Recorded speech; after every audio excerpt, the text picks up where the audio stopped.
I'm here in New York City for REIT Week 2019, NAREIT's Investor Conference. Joining me today is Hap Stein, Chairman and CEO with Regency Centers Corporation. Hap, thanks so much for joining us. Good morning. Great to be here with you, Matt.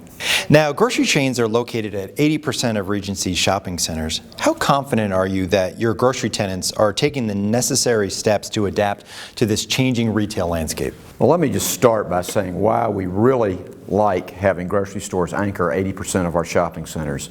And it begins with the fact that they produce $650 per square foot on average in sales in our portfolio, which is generating significant amount of daily traffic to our shopping centers. And it's also helping to distinguish our centers with the branding of our shopping centers, having these great operators like Publix, like Whole Foods, like Wegmans, like H-E-B in our centers. And they are taking the steps to remain relevant with their customers. And part of that is they know that the store is where they can really distinguish themselves with the customer through the store experience, through value, and through service.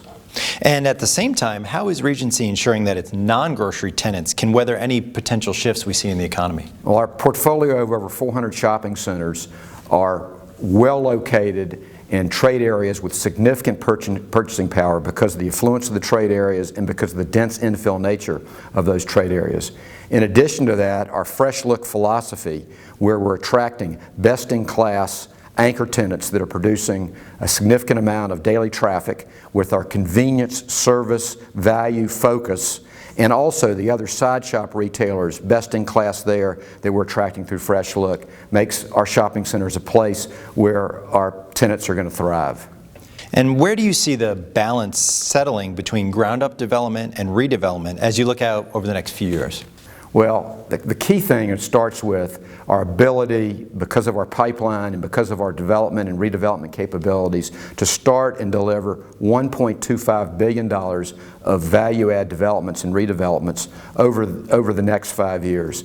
The second key component of our strategy is that we can self-fund it with $170 million of free cash flow on an extremely favorable basis, where we don't have to go to the balance sheet, we don't have to sell properties. In response to your question, though, whereas several years ago the majority of our developments were ground up, it has migrated to where the majority are now redevelopments. And finally, at the end of 2018, Regency released its inaugural corporate responsibility report. How much interest are you hearing or seeing from your shareholders regarding your overall ESG strategy? Well, being best in class has always been a fundamental part of Regency.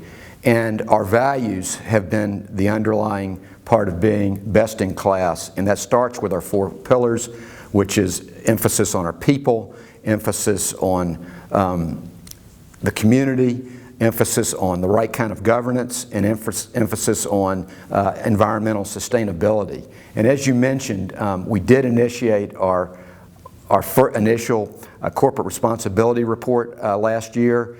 And I think the other key thing that we're really proud of, and it gives to the importance that we place on it, and it's being recognized by others, we were added to the S&P 500 Corporate Responsibility Index. Hap, thank you so much. Thank you very much, Matt. For more from REIT Week 2019, be sure to visit NAREIT's website, REIT.com.